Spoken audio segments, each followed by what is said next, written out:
On va commencer notre cours à la mémoire de Monsieur et de Madame Caïn et on est aujourd'hui le 1er juillet et notre cours traditionnel du lundi.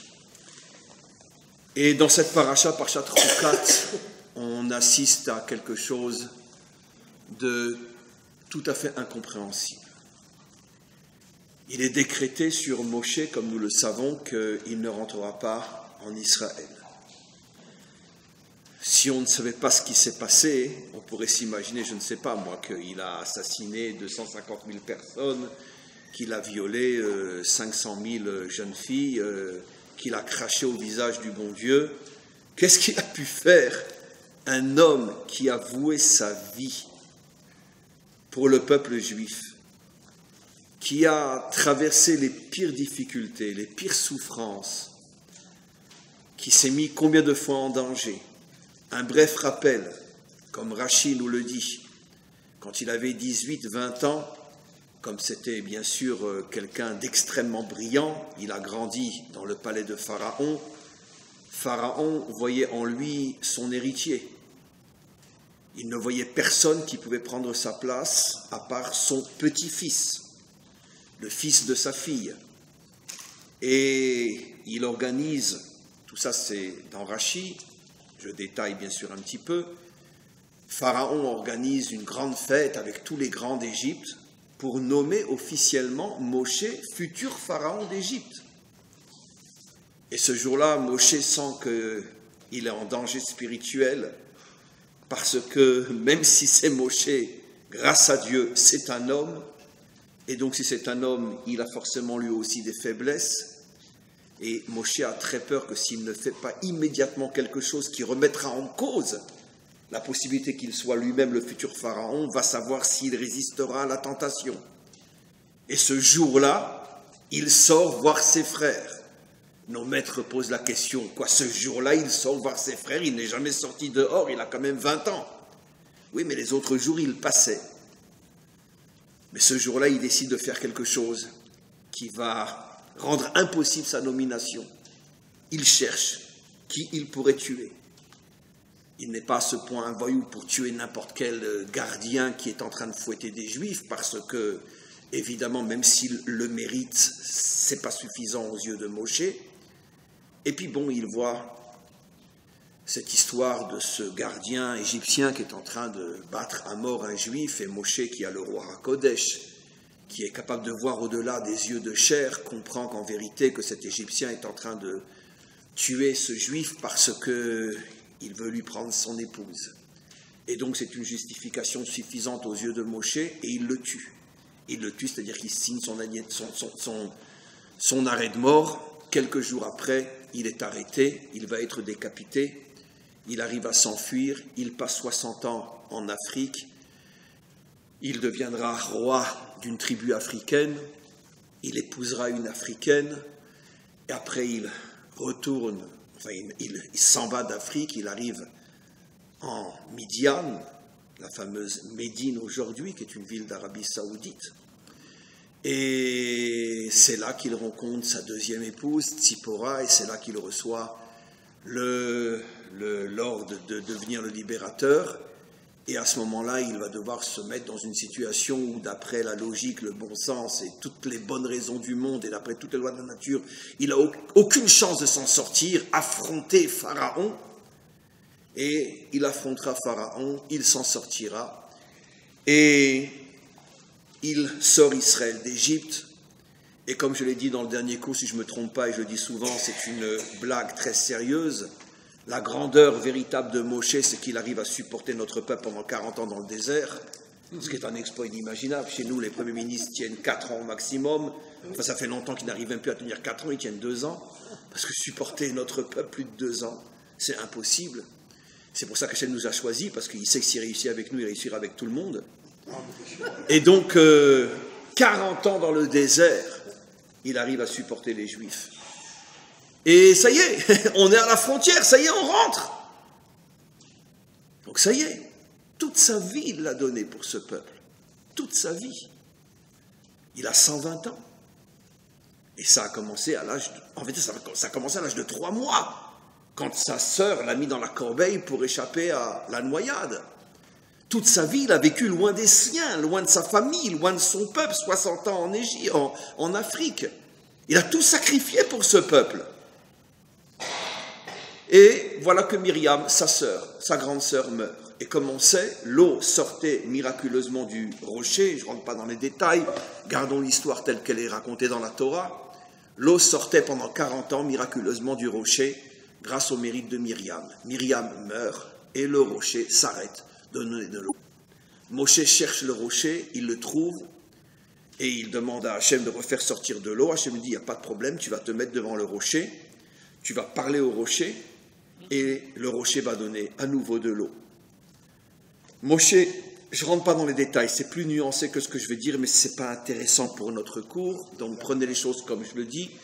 Moshe se met devant le rocher et va savoir pourquoi, je vais lui expliquer pourquoi, parce qu'en vérité, 40 ans auparavant, il y avait déjà eu la même histoire, et là, Hachem lui avait dit de frapper le rocher, pas de parler, de frapper le rocher.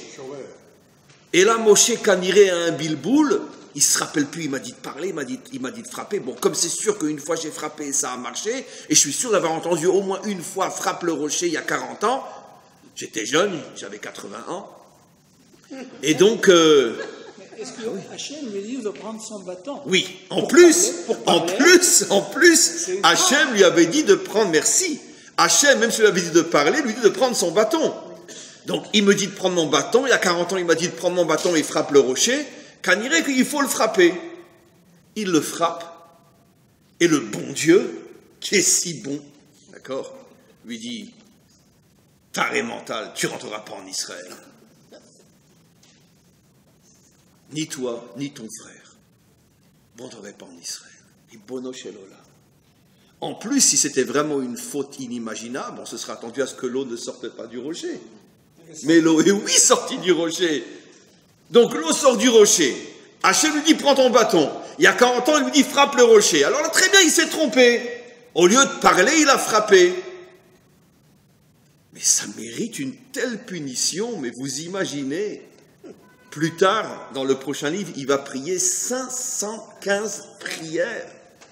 La valeur numérique de Vaïtranan, 515 prières qui vont rester à son niveau, je dis bien, parce qu'en vérité, elles vont oui servir, mais plus tard dans l'histoire, mais à son niveau, 515 prières, et Hachem lui dit, Rav, ferme-la, tais-toi. D'accord, Rav, Lecha, ça veut dire ferme-la. Quand on dit à quelqu'un c'est un Rav, c'est une insulte, c'est comme on lui disait, ferme-la. C'est pour ça que je ne supporte pas, ni quand on me dit Rav, et alors quand on me dit Rabbin, alors là c'est... Parce que Rav Lecha, ça veut dire ferme-la. C'est un verset explicite. Donc on veut dire à quelqu'un c'est un grand Rav, ça veut dire il ferait mieux de la fermer. En plus s'il est âgé, c'est un Rav âgé. Voilà. Alors vous imaginez, un Rav âgé à qui vous dites ferme-la. Donc on devrait s'appeler comme on est, Chaim, Shimon. Il faudrait arrêter avec tous ces qualificatifs qui n'ont aucun sens. Mais enfin bref, quoi qu'il en soit, qu'est-ce qui s'est passé? Qu'est-ce qui s'est passé? De là, mes amis, vous avez la preuve, là, c'est mon métier, je sais enseigner, donc je sais vous tenir en haleine. C'est comme le cinéma, finalement. Mais de là, vous comprenez, c'est pour ça que je vais doucement et je fais exprès de faire du cinéma, bien que ce n'est pas du cinéma, c'est vrai. Mais de là, vous comprenez à quel point, c'est un exemple parmi des milliers, croyez-moi, à quel point ceux qui n'ont pas les clés pour comprendre la Torah, c'est impossible qu'ils la comprennent. Vous pensez qu'il y a des millions de personnes depuis 4000 ans que la Torah a été donnée, qui prennent cette histoire kepshuto, comme elle est écrite.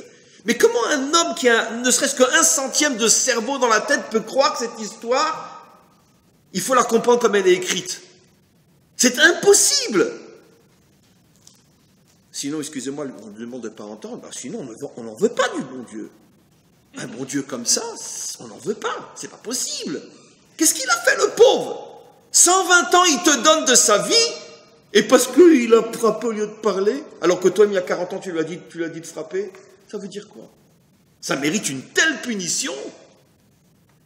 Qu'est-ce qui s'est passé? Encore une fois, de là, vous avez la preuve, mes amis, que si nous n'avons pas les maîtres d'Israël pour nous ouvrir les murailles fermées de la Torah écrite, il est absolument impossible de la comprendre. Et si malheureusement on la comprend telle qu'elle est écrite, alors c'est encore pire que de ne pas la comprendre. Comment tu peux imaginer que le texte n'est pas codé complètement, les carottes sont cuites? Vous imaginez, comme j'expliquais il n'y a pas longtemps, un général des services secrets allemands qui entend les carottes sont cuites.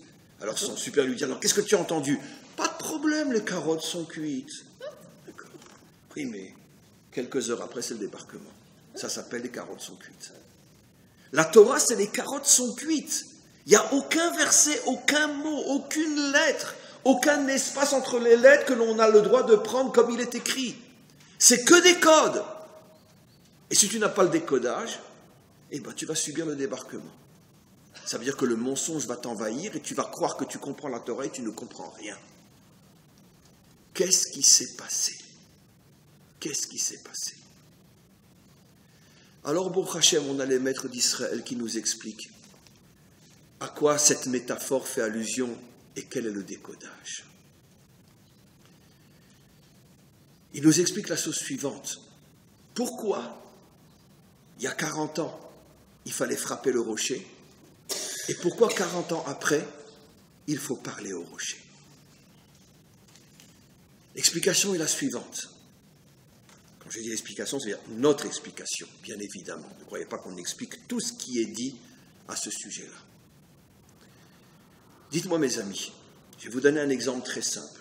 Est-ce qu'il est dit dans la Torah que quelqu'un qui est Mechalel Shabbat, qui profane Shabbat devant 2 témoins, qui le préviennent que c'est interdit, et il dit « je le sais, mais je le fais quand même ». On a un exemple dans la Torah, le Mekoshesh. Il y a quelques parachiotes, la paracha des explorateurs, à la fin de la paracha. Et donc, il profane Shabbat devant témoins, parce que si il n'y a pas de témoins dans n'importe quel tribunal du monde, on ne peut rien faire, même dans un tribunal laïque, aujourd'hui, dans le monde. Donc, évidemment qu'il y a des témoins, d'accord? Et son action est rapportée devant le tribunal. Est-ce qu'il est passible de mort? Oui. La Torah est dure quand même. Hein? La Torah est très dure. Vous imaginez quelqu'un, il veut rentrer dans sa chambre parce qu'il cherche quelque chose et il fait noir et il veut appuyer sur l'interrupteur pour voir clair. D'accord? Et il y a 2 hommes qui sont avec lui. Il dit, hey, tu n'as pas le droit, c'est Shabbat. Tu sais que c'est très très grave, c'est très interdit. Il dit, je sais, mais je m'en fous. Attends, mais si tu fais ça, nous on t'amène au tribunal, hein. Je m'en fous, royalement. D'accord? Il ne prend pas ça au sérieux. Il appuie sur l'interrupteur. Il l'amène au tribunal.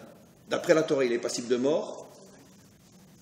D'accord? Ah non, il faut 3 témoins. Non, 2. Alors 2, ça 2.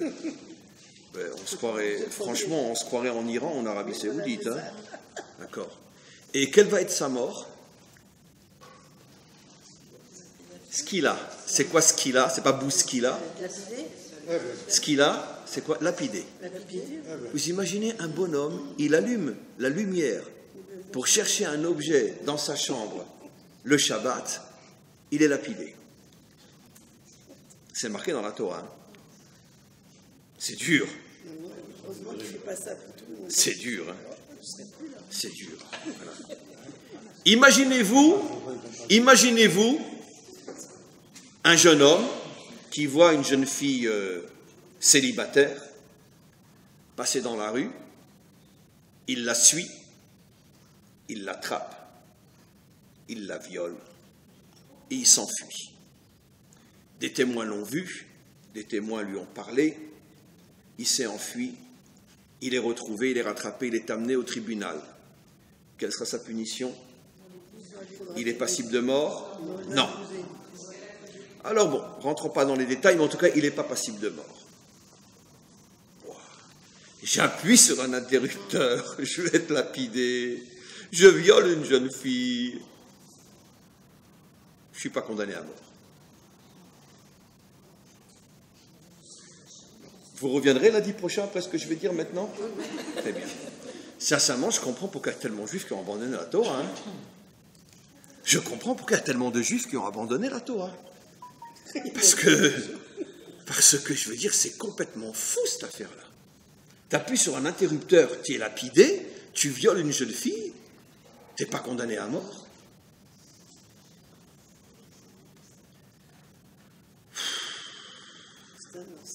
Vous comprenez, mes amis? Vous pouvez rentrer, madame. Rentrez, rentrez. Pourquoi vous restez à la porte? Vous pouvez rentrer. Elle a peur d'être lapidée. Comment?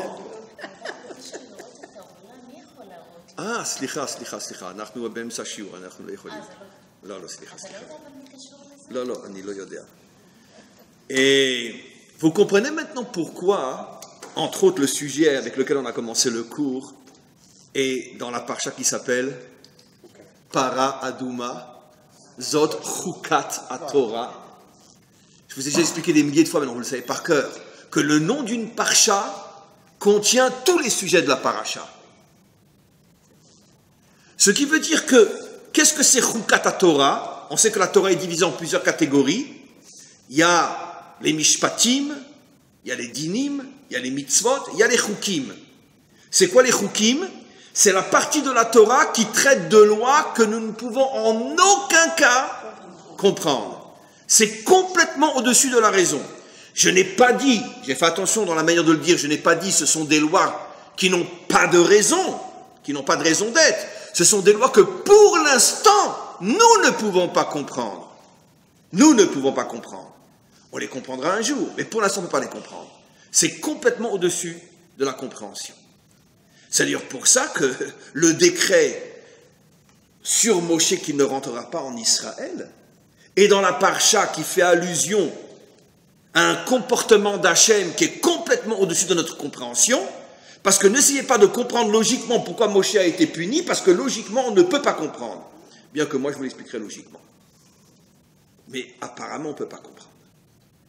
Et effectivement, l'exemple que j'ai donné de quelqu'un qui appuie sur l'interrupteur, la Torah dit qu'il est passible de mort, et quelqu'un qui viole une jeune fille, il aura une punition, mais en tout cas il ne sera pas passible de mort, c'est complètement au-dessus de la compréhension. C'est des chukim. On ne peut pas comprendre. Surtout aujourd'hui, en 2019, avec notre sensibilité occidentale, etc., je veux dire, c'est impossible. Impossible à comprendre. Maintenant, mes amis, on va avancer. Dans la Torah, il est marqué que celui qui profane Shabbat, dans les conditions requises, est passible de mort, voire même la lapidation.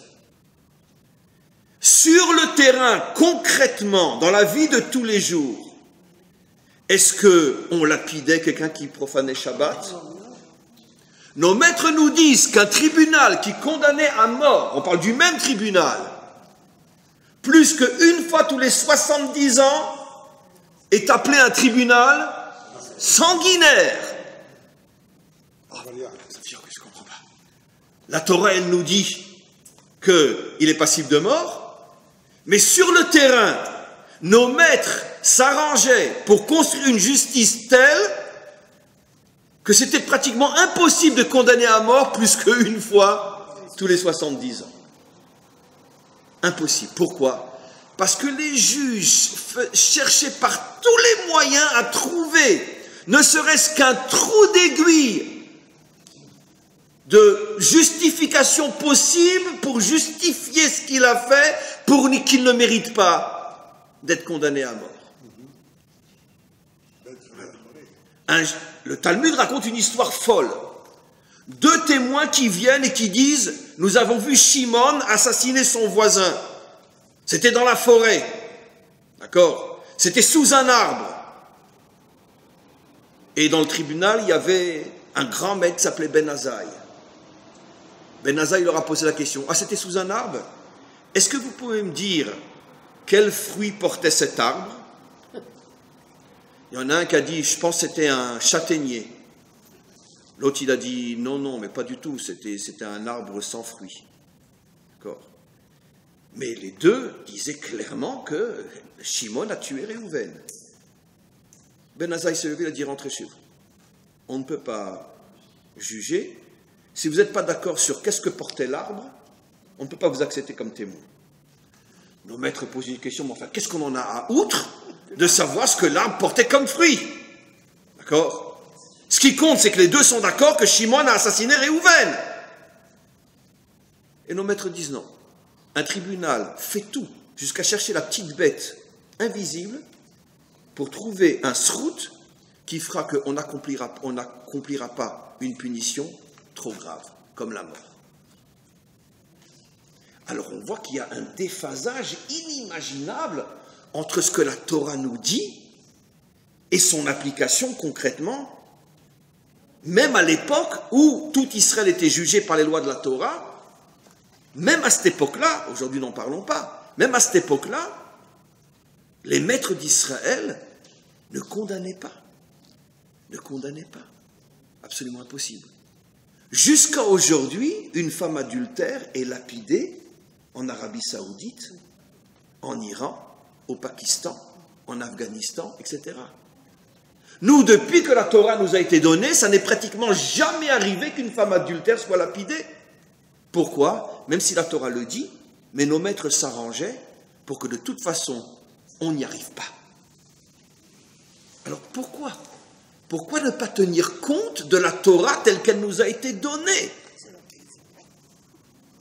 Pourquoi ne pas se comporter comme des musulmans? Allah Akbar! Dieu l'a dit, un point c'est tout. Pourquoi trafiquer la Torah? Parce que c'est du trafic, ça. Ce que dit Ben Azaï, qu'est-ce que l'arbre portait comme fruit? Excuse-moi, tu es en train de trafiquer le bon Dieu, là, hein, excuse-moi. Parce que le bon Dieu, ce qui l'intéresse, c'est si Shimon a tué Réhouven, oui ou non. Qu'est-ce qu'il en a à outre, le bon Dieu, de savoir si c'était un châtaignier ou un pommier? Franchement. Alors pourquoi tu trafiques la Torah? C'est notre histoire dans cette paracha. Et comprenez bien le sod absolument incroyable. Quand on est sorti d'Égypte, dans un premier temps, Moshe a frappé le rocher pour faire sortir de l'eau. Dites-moi, l'eau, ça vous fait penser à quoi? L'eau, c'est un code qui fait allusion à quoi? À la Torah. Nos maîtres nous disent des milliards de fois dans toute la Torah, En Maïm et la Torah. Pourquoi la Torah est comparée à l'eau? Parce que l'eau, c'est la vie. 90% du corps, c'est de l'eau. Tout ce qu'on mange vient de l'eau.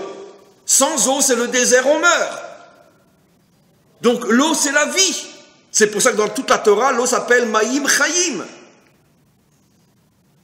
Et l'eau qui sort du rocher, pourquoi le rocher, c'est la Torah? Parce que c'est vrai que dans sa forme, on pourrait dire extérieure, la Torah, elle est dure. J'appuie sur un interrupteur, je mérite la mort. Donc ça veut dire quoi? Qu'est-ce que j'ai fait de mal?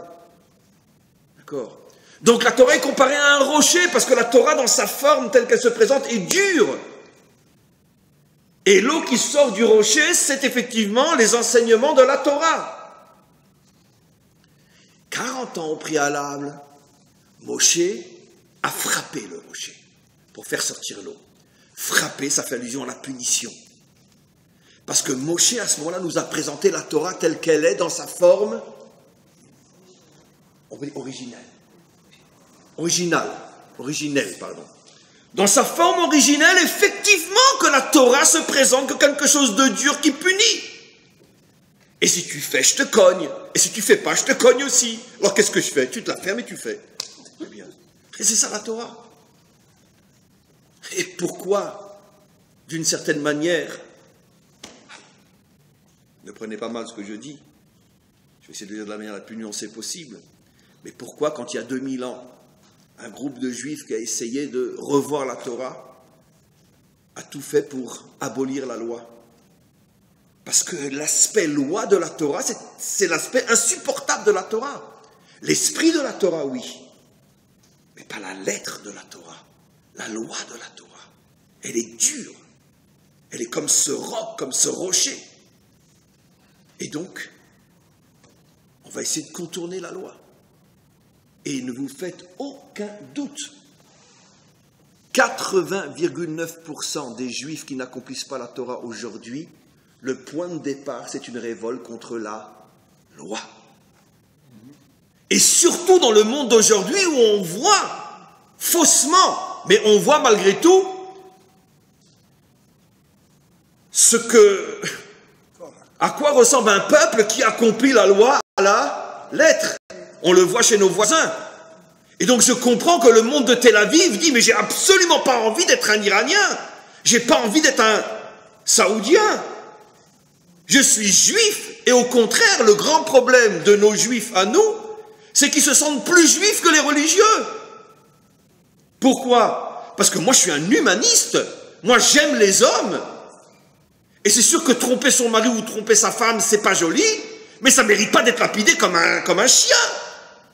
Regarde ce qui se passe chez nos voisins. Donc cette loi ne m'intéresse pas. Je suis un juif du cœur. C'est-à-dire j'ai pris l'esprit de la Torah, mais pas la lettre. C'est sur quoi est fondé le monde laïque aujourd'hui.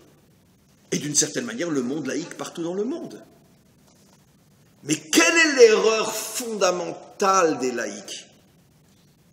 C'est qu'ils ne se souviennent que de la première histoire, que Moshe a frappé le rocher. Et pourquoi là-bas Hachem lui a dit « frappe le rocher » ? Parce que je veux que malgré tout mon peuple sache que dans son naissance, effectivement, la Torah c'est pas seulement de gentilles et agréables idées, la Torah se présente aussi comme quelque chose de dur. Parce qu'il n'y a pas de raison que les hommes aient des lois et que le maître du monde n'en ait pas. Il n'y a pas de raison que quand je roule en voiture, on m'oblige à rouler à droite et pas à gauche. Il n'y a pas de raison qu'on me dise tu t'arrêtes au rouge et tu continues au vert. Et pourquoi le bon Dieu n'aurait pas le droit de me dire ça tu manges et ça tu ne manges pas? Ça tu fais, ça tu ne fais pas? Pourquoi les hommes ont le droit d'imposer des lois et le maître du monde n'aurait pas le droit d'imposer des lois? Donc, au tout début de notre existence, quand nous sommes sortis d'Égypte, le maître du monde a tenu à nous faire comprendre que dans son essence, la Torah est oui, rigoureuse. On ne peut pas séparer la loi de l'esprit de la Torah. Oui. Mais 40 ans plus tard, n'oublions pas qu'entre-temps, dans notre paracha, toute la génération qui est sortie d'Égypte est déjà morte. Quand Moshe devait parler au rocher, il est face à la génération qui, elle, normalement avec lui, devait rentrer en Israël. Donc devenir une nation qui s'installe sur sa terre. Et là, Hachem dit à Moshe quelque chose qui me fait monter les larmes aux yeux, tellement c'est puissant quand on arrive à décoder les carottes sont cuites. Hachem dit à Moshe, maintenant que ma Torah va devenir la Torah d'une nation sur sa terre, je ne veux plus que tu présentes la Torah comme quelque chose de violent.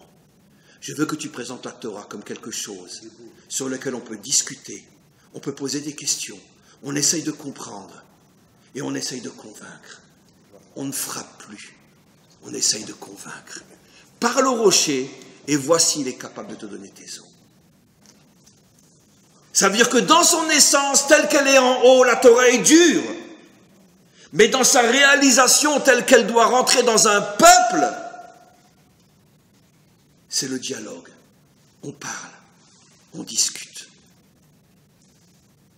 Et Moshe, comme il est plus, j'oserais dire, un homme de Torah qu'un dirigeant d'un peuple sur sa terre, il est plus un chacham qu'un premier ministre, eh bien, il est resté chacham, d'accord? Il est resté, j'oserais presque dire, charidi. Et dans le monde charidi, d'accord, on voit une jeune fille dehors en short avec le dos nu, d'accord? C'est une zona. Non. Je me rappelle, il y a presque plus de 20 ans, quand, comme tout le monde, on arrive en Israël et je rentrais dans une administration, c'était l'été. Et c'est la première fois que ça m'est arrivé, ça a commencé à changer toute ma vision de ce peuple ici. Je vois une jeune fille rentrer dans l'administration, d'accord? On devait chercher à la loupe ses habits. Et elle s'arrête devant la porte, et là vous l'avez déjà vu des milliers de fois, elle met la main sur la mezouza, elle l'embrasse, et elle continue. De ma bouche à Hachem, je me suis mis à pleurer comme une fontaine. Je dis, mais c'est pas possible. Habillée comme elle est, elle embrasse une mezouza. Et elle a même vu qu'il y avait une mezouza. Elle a le réflexe de penser qu'il y a une mezouza. Mais ça prouve que ma vision des choses est complètement fausse. Moi, je la prenais pour une sale traînée. Non, simplement, bon, elle est, comme on dirait, elle est victime de la mode. Elle est victime de l'esprit du temps. Mais ça ne signifie pas du tout qu'elle est comme ce qu'elle montre. Aujourd'hui, l'habit ne fait plus du tout le moine. Plus du tout. Et tu peux avoir quelqu'un de très très très bien, même s'il est habillé hyper court. Je ne justifie pas qu'on a le droit d'être habillé hyper court, qu'à Dieu ne plaise. Mais je veux simplement dire qu'aujourd'hui, le hyper court ne signifie pas qu'on est en face d'une traînée. Pas du tout. La preuve, on passe la mezouza. Et toute ma vision a commencé à changer à ce moment-là. Et aujourd'hui, elle est... N'en parlons pas. Qu'est-ce que je veux dire par là? Pourquoi la punition de Moshe, c'est tu ne peux pas rentrer en Israël? Je ne peux pas te laisser diriger mon peuple.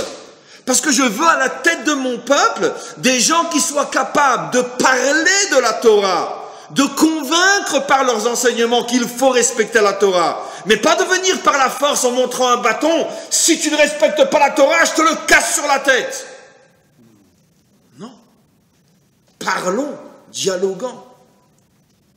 Dans un autre domaine que je rapporte souvent, parce que c'est toujours le microcosme de tout ce qu'on peut expliquer sur la Torah. D'accord? Dans un couple. Comment qu'on construit un couple? En parlant. Pas en menaçant. Pas en criant. Pas en insultant. Elle fait quelque chose qui te dérange, tu fais quelque chose qui la dérange. Parle. Dialogue. Explique. Essaye de convaincre. Pourquoi tout de suite tu juges et tu dis, ah bah si elle est comme ça, s'il est comme ça, bah alors c'est fini. Parle. Non. Dites-moi dans la Torah, quel est le premier couple qui a commencé à se parler? Abraham et Sarah. Vous remarquerez que depuis Adam et Ève qui ne se sont jamais parlé, comme par hasard, le couple fondateur d'Israël, c'est le premier couple qui se parle. Pour nous faire comprendre quoi? Que s'il n'y a pas de dialogue, il n'y a pas de vie, il n'y a pas d'humain, il n'y a rien. Si c'est vrai au niveau d'un couple, à plus forte raison au niveau d'une nation. Nous voulons que la Torah se répande partout dans notre peuple. Alors, essayons de convaincre notre peuple. Maintenant, je vais vous dire des choses très, très, très choquantes. D'accord? Est-ce que c'est normal que les bus ne fonctionnent pas le Shabbat? Bah, dites-moi la vérité, vous allez tous dire oui, bien sûr. D'accord? C'est une abomination. C'est une abomination que les bus ne fonctionnent pas le Shabbat. Ah oui, bah c'est bien. Vous venez le cours prochain, lundi? Promis, vous revenez quand même? Non, vous ne revenez pas? Très bien. Ok. Très bien. Vous savez pourquoi c'est une abomination?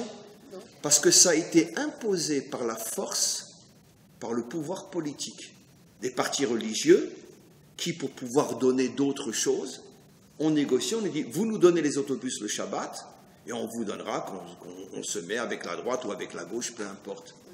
C'est de l'utilisation d'un bâton contre un peuple à qui on n'a rien expliqué.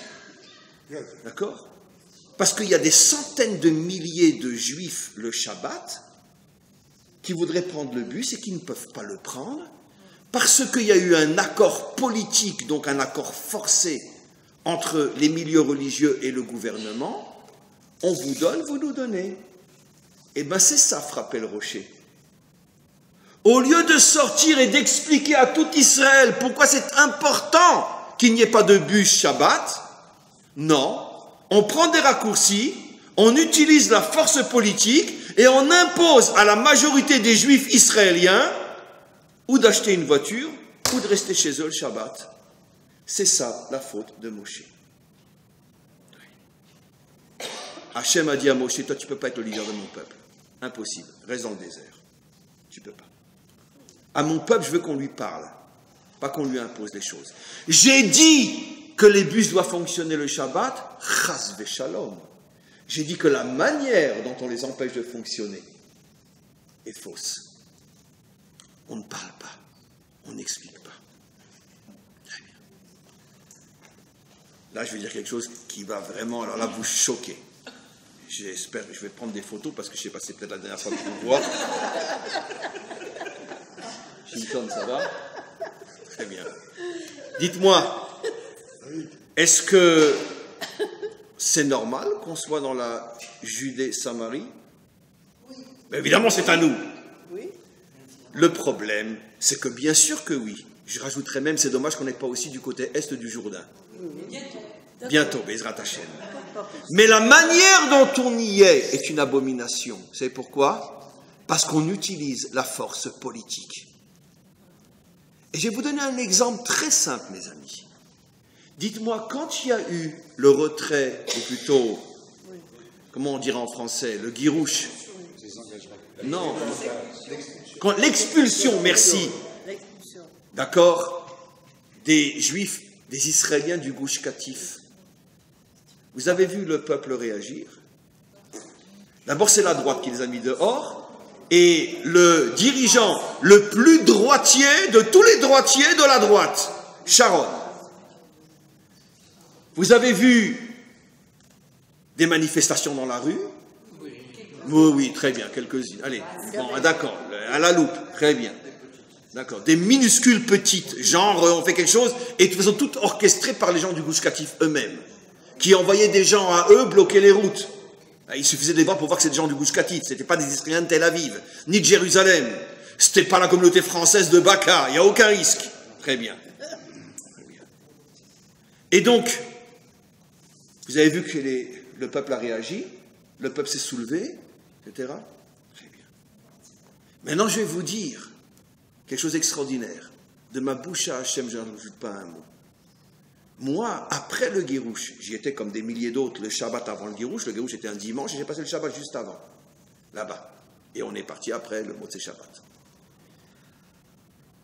Combien de rabbanim, entre autres le Rav de Nevet Kalim, je ne citerai pas son nom, peu importe, combien de rabbanim ont dit, quand ils ont vu que finalement tout le peuple les a abandonnés, vous savez ce qu'ils ont dit, et moi je l'ai entendu de leur bouche, vous savez pourquoi finalement on s'est fait avoir?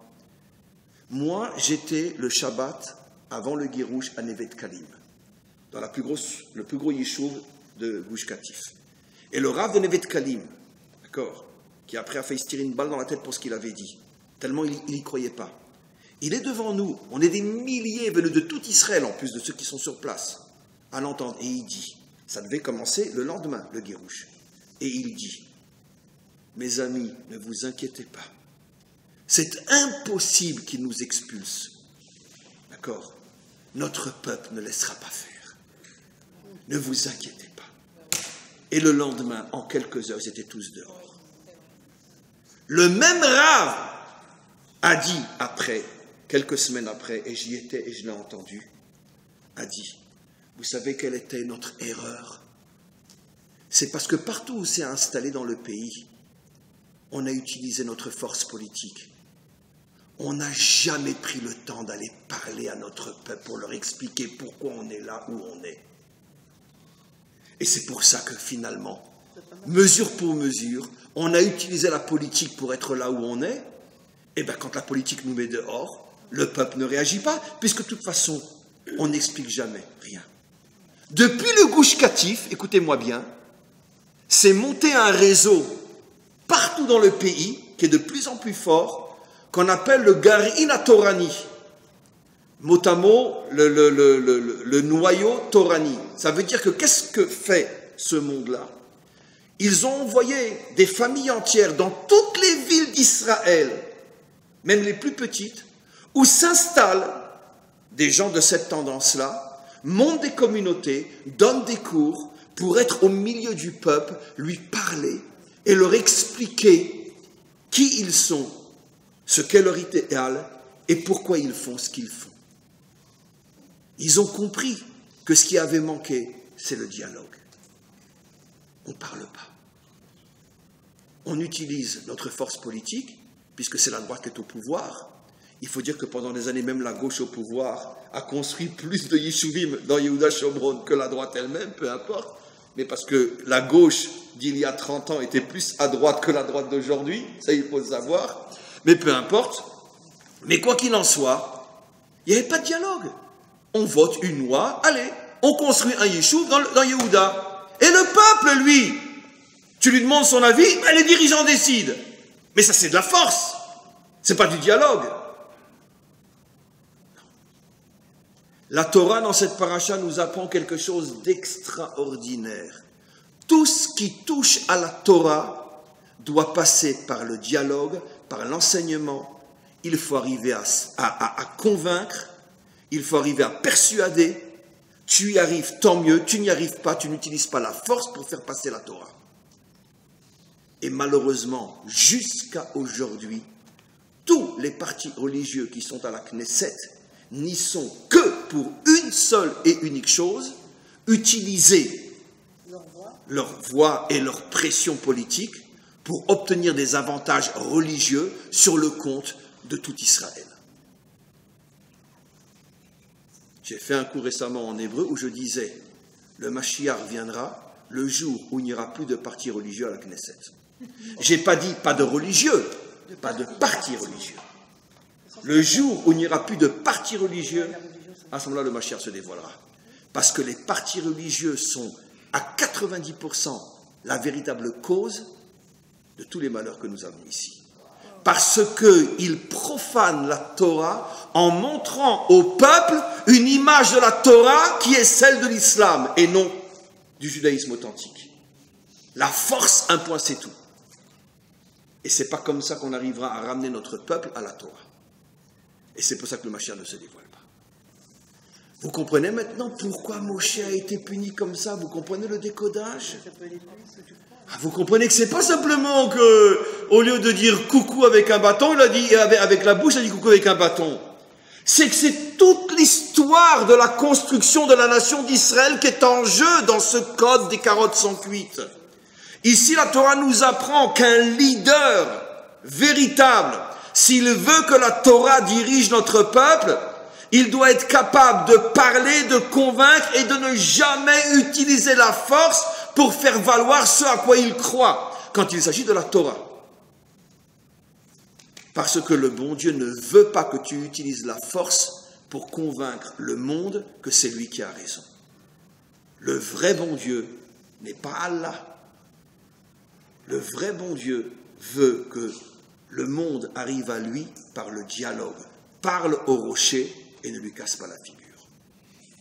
Voilà le message qu'il y a ici.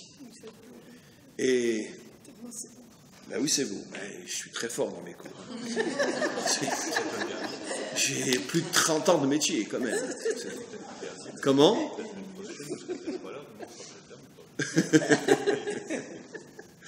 Non, ce cours en français, j'ai pas trop de risques. Mais je l'ai fait en hébreu. Et alors là, ce cours en hébreu, il me met beaucoup, beaucoup en danger. En français, bon, ça reste entre nous. Je veux dire, les leaders israéliens à la Knesset ne vont pas entendre le cours en français. Mais par contre, je l'ai fait en hébreu. Alors là, je risque ma peau. Mais de toute façon, ça fait longtemps que j'ai déjà plus de place et j'ai des balles partout. Donc, c'est pas grave. Mais quoi qu'il en soit, on comprend donc ce qu'est la faute de Moshe. J'ai pas fini. Je vais maintenant mettre le gâteau, la cerise sur le gâteau. Vous remarquerez donc que Moshe est puni, mais par contre, ce qu'on ne comprend pas bien, c'est que Aaron aussi est puni à ce moment-là. Et là, tous nos maîtres s'étonnent, ils disent, mais attends, mais Aaron, il n'était pas dans le coup.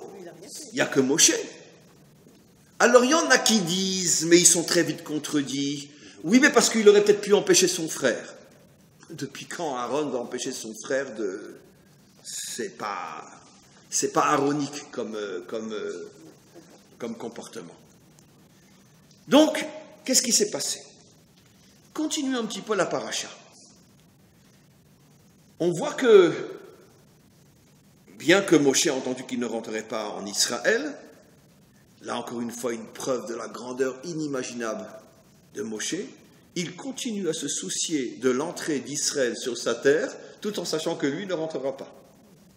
C'est-à-dire que Moshe, c'est pour ça que c'est terrible la punition. Quand on comprend que Moshe, c'est quelqu'un que l'ego, il ne sait pas ce que c'est. C'est pour ça que la Torah, c'est le plus humble des hommes. Un homme qui a donné 120 ans de sa vie, qui arrive à la frontière de l'ultime réalisation de son rêve, et qu'on lui dit tu rentres pas, et qui continue à s'occuper de son peuple comme s'il lui allait rentrer, c'est vraiment incroyable. Vous comprenez ce que c'est Moshe. Mais bon. Et il envoie des messagers au roi de Édom, c'est notre paracha.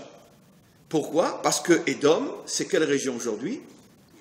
C'est tout le sud du Jourdain, la région d'Élat. C'était ça Édom. Élat, tout ça, c'est Édom. C'est pour ça que la mer, on l'appelle la mer Rouge. Parce que là-bas vivait Édom, le peuple rouge. Ce n'était pas des Indiens, mais c'était un peuple rouge. Mais on va tous à Élat et on s'aperçoit tous que les montagnes sont rouges. Et c'est pour ça que cette terre s'appelle Eretz Édom. Bien sûr, il y a un sens très profond à cela, qui dépasse le cadre uniquement géographique. Mais en tout cas, c'est pour ça que c'est la mer Rouge, etc. Donc toute cette région, c'est Édom. Et les Juifs se trouvaient là-bas.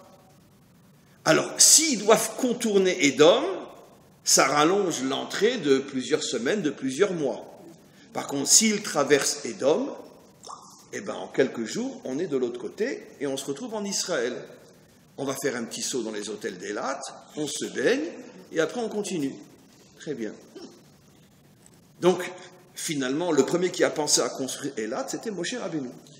Très bien. Et là, vous avez une preuve. Il voulait rentrer par là-bas. Très bien. Et le roi d'Édom, comme on le sait, lui dit, hors de question, si tu oses réitérer ta demande, je sors à ta rencontre avec mon glaive. Moshe n'a pas envie de se battre avec Édom, il y a des raisons aussi à cela, pas parce qu'il a peur, pas du tout, mais parce que ce n'est pas le moment. Et donc, il contourne. Tout de suite après cette histoire de cet essai de traverser par Édom, la Torah nous dit que Aaron meurt. Et Rachid dit, c'est lié au fait qu'ils ont voulu traverser Édom. Mais Rachid n'explique rien de plus. Vous savez que Rachid est encore plus codé que la Torah écrite. Ça veut dire, chaque fois qu'il dit un mot, il en cache 150 000. Donc Rachid nous dit, pourquoi Aaron est mort? Parce qu'ils ont osé vouloir passer par Édom. Et paf, Aaron meurt. Qu'est-ce qui se cache derrière tous ces secrets incroyables? Pourquoi Moshe veut-il passer par la terre de Édom? Alors évidemment, j'ai expliqué d'après le pshat, d'après le sens littéral. Mais vous savez tous aujourd'hui que le sens littéral de la Torah, c'est même pas l'ombre de la chaussette de la Torah. Il y a encore une chaussette qu'on met depuis une semaine, elles ne sont pas bonnes. C'est-à-dire que si on s'arrête au pshat, c'est une honte pour la Torah. Une honte pour la Torah. Qu'est-ce qui se cache derrière? Nos maîtres expliquent. Pourquoi Moshe voulait rentrer par la terre de Édom? Je vais expliquer à deux niveaux. Parce que Moshe, comme on le sait, c'est marqué plusieurs fois dans la Torah, a vu Adacharit Hayamim. C'était le plus grand prophète de tous les temps, d'après notre tradition. Donc il a vu jusqu'à la fin des temps. Et il a vu que le dernier exil, le plus long de tous et le plus dur de tous, serait l'exil de Édom. Et selon le principe de Sof Maaseh B'Machashavatrila, ce qui se passera en fin de compte, et déjà dans la pensée au début, quelle était l'intention secrète de Moshe? Il s'est dit, je vais passer par Édom, et en passant par Édom, on va manger. Avant de manger, on va faire des brachot, on va mettre les tefilines, on va faire Shabbat, on va observer la Torah. Ce qui veut dire que dans le territoire de Édom, on va faire rentrer de la Kedusha, de la sainteté. Et donc, on va tout faire pour annuler l'exil, ou au moins l'affaiblir, l'atténuer. L'intention de Moshe était, il a vu que l'exil devait durer 2000 ans, et que l'exil d'Édom signifie, entre autres, l'Inquisition, les pogroms, Auschwitz, Treblinka. Vous pensez que Moshe ne va pas tout faire pour essayer de contourner cet exil, l'annuler ou au minimum l'atténuer? Puisque c'est ça l'exil d'Édom. Il s'est dit, si moi je rentre à l'intérieur de Édom, rien que je vais lire un psaume avec toutes mes cavanotes en tant que Moshe, Édom va s'écrouler. Comment? Pourquoi il n'a pas? Mais parce que le roi d'Édom ne l'a pas laissé rentrer et lui a compris pourquoi. Lui a compris pourquoi, vous allez voir. Édom lui refuse. Donc finalement, Moshe n'a pas pu éviter ni l'Inquisition, ni les Cosaques, ni les pogroms et ni la Shoah. Il a essayé, mais il n'a pas pu, puisqu'il n'a pas pu rentrer. Car si Moshe était rentré dans le territoire de Édom, vous imaginez comment il aurait pu au moins atténuer la puissance de Édom contre nous.